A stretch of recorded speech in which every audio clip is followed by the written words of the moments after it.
Can a mole or cyst grow back after removal? So, well, they're separate things. So a mole, well, the answer is yes, they both could. A mole, then there's two different ways to remove a mole. There's a shave excision or a formal excision. A formal excision cuts it out.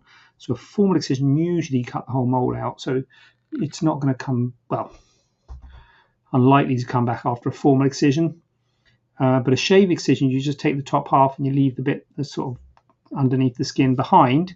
And so some people do worry about them coming back. In my experience, they tend not to, because you would only do a shave excision of a benign mole. You wouldn't do a shave excision of anything you're worried about, any sort of malignancy or cancer. And benign moles don't tend to grow very fast. So you can just take the bit off the sort of above the skin, and the bit below the skin tends not to grow back. Sometimes you don't get it all out, so there's a bump left behind. That's not it growing back. That's just not getting it all out. So sometimes you need to do it again. But on paper, I guess it could grow back. So that's why some people don't like the thought of a shave excision. In which case, fine, you can have a formal excision. There's no right or wrong, and there's often a discussion to be had about what type of excision.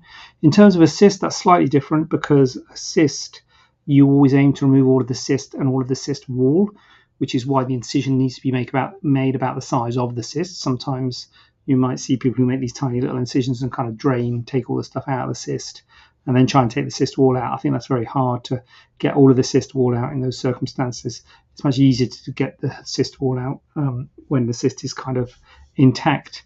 So if the whole cyst wall is removed, then it won't grow back. But if it's not, then it could grow back. And that's more of a surgical thing. When we do the surgery, we will always try and remove all of the cyst wall. Sometimes it can be difficult, particularly if the cyst has been infected in the past, or worse still, if it's infected currently. A couple of times I've removed cysts where I haven't thought it was infected, or you kind of think, oh, it's a bit red, but maybe that's because they were just squeezing it or something, and you kind of convince yourself it's okay, and you actually do the surgery and it's not okay, and it's all a bit like sort of not watery, like friable. That's a good word, friable. So the wall's very friable, so it's not easy to get the whole wall out, so you get it out in bits. So in those circumstances, you say, look, it's really sorry, I got the wall out in bits. So if I've left any of that wall behind, it can come back. So in those situations, it could come back.